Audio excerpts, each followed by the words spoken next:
மகாபாரதத்தில் மிகச் சிறந்த வீரன் யார்? பலர் சொல்வது ஒரே பெயர், அர்ஜுனன். ஆனா அவனை மிகப்பெரிய வீரன் ஆக்கியது என்ன தெரியுமா? அவனுடைய தெய்வீக ஆயுதங்கள். இன்று நாம் பார்க்கப் போவது அர்ஜுனன் பெற்ற சக்தி வாய்ந்த ஆயுதங்கள். அவன் பயன்படுத்தியவை, பயன்படுத்தாமல் வைத்தவை. பாண்டவர்களில் மூன்றாவது சகோதரன் துரோணாச்சாரியரின் சிறந்த சீடன். அவன் கடவுள்களிடமிருந்து கூட ஆயுதங்கள் பெற்றவன்.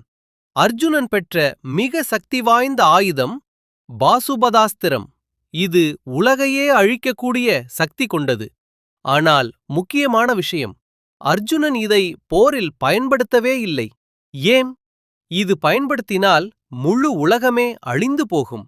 அதேபோல் பிரம்மாஸ்திரம் என்ற இன்னொரு பேராயுதத்தையும் அவன் பெற்றிருந்தான்.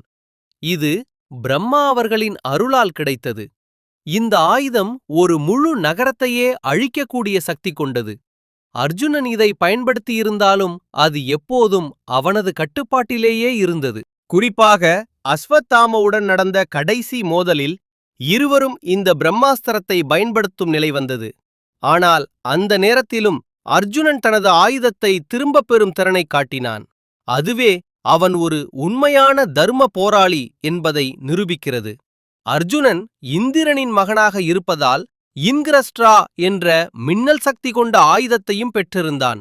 இந்த ஆயுதம் போர்க்களத்தில் பல எதிரிகளை ஒரே நேரத்தில் தாக்கும் வல்லமை கொண்டது. மேலும் இதை அவன் பல போர்களில் திறமையாக பயன்படுத்தினான். அதேபோல் அக்னி ஆஸ்திரம் மற்றும் வர்ண ஆஸ்திரம் போன்ற தீ மற்றும் நீர் சக்தி கொண்ட ஆயுதங்களையும் அவன் நுணுக்கமாக பயன்படுத்தினான்.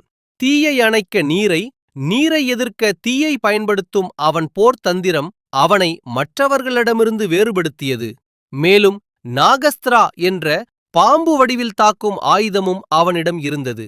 ஆனால் இந்த ஆயுதத்தில் கர்ணன் அதிக திறமையுடன் விளங்கியதால் அந்த பகுதியில் கர்ணன் மேலோங்கி இருந்தான் என்று கூறப்படுகிறது.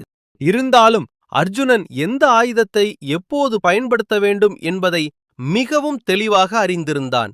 இதையெல்லாம் பார்க்கும்போது அர்ஜுனன் ஒரு சக்தி வாய்ந்த போராளி மட்டுமல்ல, ஒரு பொறுப்பான வீரன் என்பதும் தெளிவாகிறது. அவன் கையில் இருந்த பல ஆயுதங்கள் உலகையே அழிக்கக்கூடிய சக்தி கொண்டிருந்தாலும் அவன் அவற்றையெல்லாம் பயன்படுத்தவில்லை. அவன் எடுத்த முடிவுகள் எப்போதும் தர்மத்தின் அடிப்படையிலேயே இருந்தன. அதனால்தான் மகாபாரதத்தில் அர்ஜுனன் வெறும் வலிமைக்கான சின்னமாக இல்லாமல் கட்டுப்பாடு மற்றும் நீதியின் சின்னமாகவும் நிற்கிறான்.